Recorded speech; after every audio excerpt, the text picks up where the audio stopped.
is teaching us, and we're going to talk about it, of how strong we have to be as women. It's a lot of things that's being projected in the media and the music that's demasculinizing. Is I don't even know if that's the right word. Demasculine. Y'all know what I'm saying. Jesus, what is y'all know what I'm saying? That's Yeah. breaking down the male masculinity. And it's Yes. causing a lot of women to give off a lot of masculine energy. And I listen to Tony, who's my best friend in my head. When we have a session, he Yeah. always say, like, there's one thing about a lot of women, we're walking around and giving off masculine energy. Mm-hmm. And I think a lot of it is because we just become so accustomed to it. You got single women, single parent homes, mom happen to be both man and woman, and then you have absentee fathers that are not in the home. So you know what I mean. But I've seen this on social media too, Coach Melissa, and it was one of the points that I had for something that you had just mentioned previously, which is that the right masculine energy will cause a woman to submit, in Yes. other words. But I'm not saying it how they said it. It sounded a lot better the way they said it. But Yeah. they were saying the right feminine masculine energy will cause a woman not naturally to just submit. Yes. So how is it? Mm-hmm. I guess let me see how I want to phrase this. Maybe you can kind of like help this with the men. Being is that you're a woman, you can kind Mm-hmm. of help them figure out how is it that they can, I guess, fix the energy that they're giving off, as well as women. Like, how can we make sure we're giving off the right energy Okay, women. Okay, so too? And men, touch the men too. you said touch the man too. Okay, well, for me, I do agree with it's innate in us. For us women, we like to feel secure. Like to feel safe. We like to like a man basically provides security. When we feel safe with a man, and we feel that he love us, that we're number one, that there is no other, like we are a priority, we innately want to serve him, we want to submit to him. It's no question, he doesn't have to like beg us, he doesn't have to do anything, we want to serve him.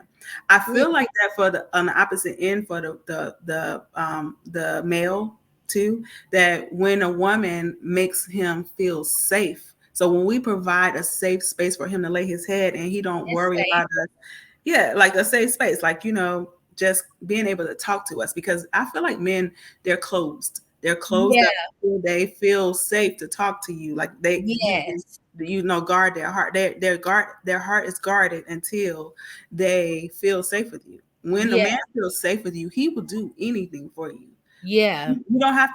You don't have to teach a man how to love a woman. If you just look at a little boy from the time he's 5, 4, 6 years old, you don't have to Right. teach him. He already knows. Like how a boy deals with his mother, he already knows. He touches her face. He says, "I love you, mommy. You pretty, mommy." Mm. You don't have to teach them. And that's what I think the difference is for us women. We're trying to teach them. We're trying to mold them. They feel like we're trying to change them. And Yeah. you're not. Okay.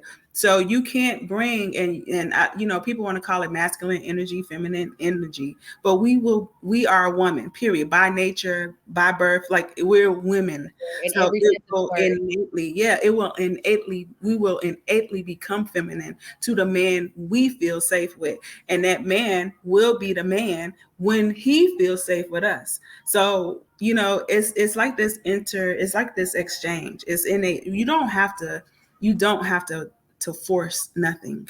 You just have to be who you are. So that's to me why I always stress to women that I coach that you first need to learn who you are and your needs, because you will attract that right person for you. Mm. When you're whole and healthy, you're Mm. attracting, you don't attract what you want, you attract who you are. So if you are basically still healing and you still messy and you still, Broken.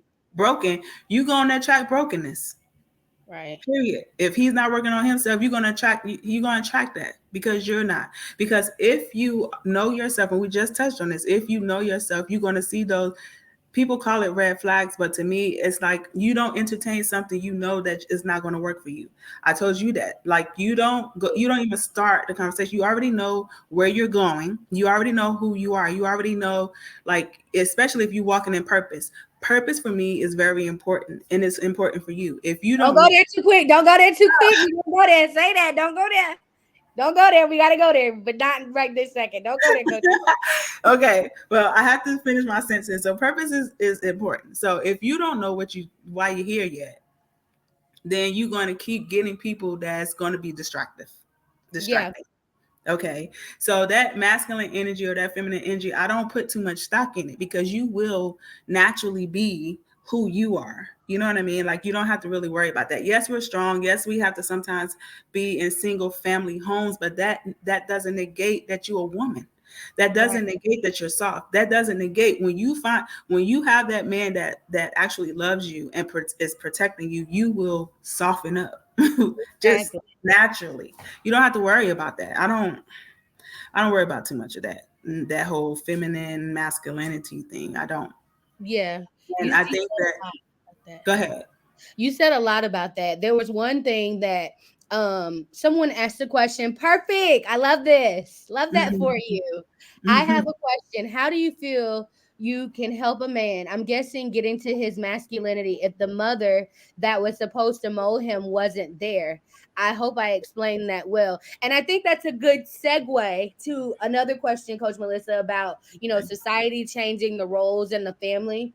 And maybe you can touch on this, how we can help people get back into their roles, because a lot of men, even I know that she's saying the mother wasn't there, but what if in the case too, the mom wasn't there, but Hmm. then the man still doesn't have the tools to be a man? Because quite naturally, how do you learn to be a man? Yes. From a man. How Yeah. do you learn to be a woman? From a mother. Because Hmm. I was raised by my mom, but my dad died when I was young, so it Hmm. kind of stifled me in such a way now that I'm an adult, because I really needed him at a certain point.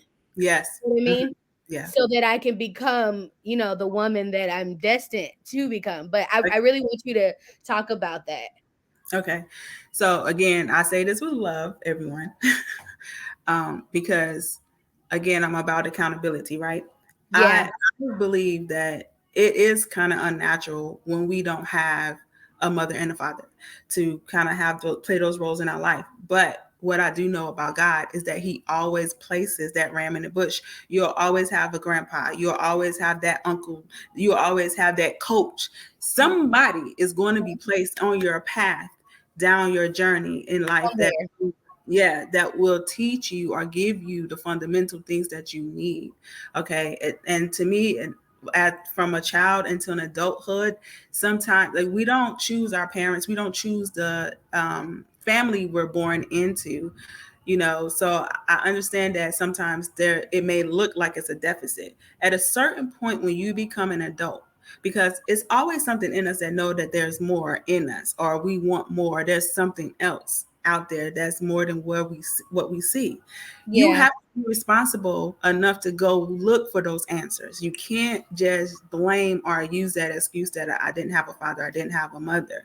But you can find someone that's a spiritual mother or another mentor or another coach to be in your life to help you. That's what I mean about when you're on a journey of knowing yourself and learning yourself. You have to know what you need. If you're a person that is lacking the masculinity in your house because you're around a bunch of women and sisters or whatever, Hmm. then if you're in school, I'm sure there's a coach. If or you may need to go to your mom and say, Mom, I need to have more male role models. Then maybe there's someone in your family that would take the time, a big cousin, someone that can be that liaison and help you, you know, get get the things that you need as a male.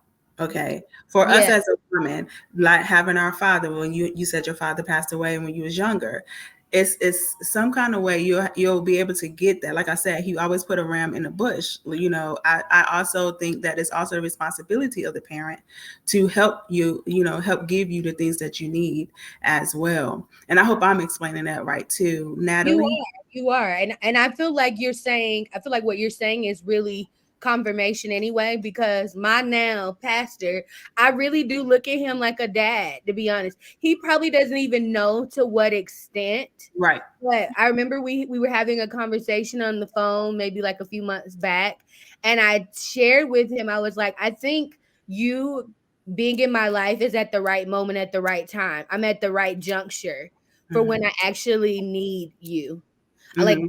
and I told him like I've had male figures in my life, but not, I haven't had it in the extent that I felt like I really need it. And so I'm gonna give a basic example, because when if he watches this, which I'm gonna tell him to make sure he watches, he's gonna be like, "Oh, Summer," but he doesn't know, but he has really affirmed me, and he made me like really confident and secure. It gave me the confidence that I needed. It's a certain way that he says my first and last name. And you're welcome, Natalie. Sorry, we see you. Okay, but he is a certain way that he says my name, and it kind of really gave me the confidence. It's the way that he Yeah. loves on me, gives me genuine love and affection. He talks to me. He's concerned with, my day-to-day life, my goals. And he really has, like I said, so when you hear me saying like it's your favorite fashion stylist summer 10 second period, that's all David Twyman. If I had to keep it 100, that's all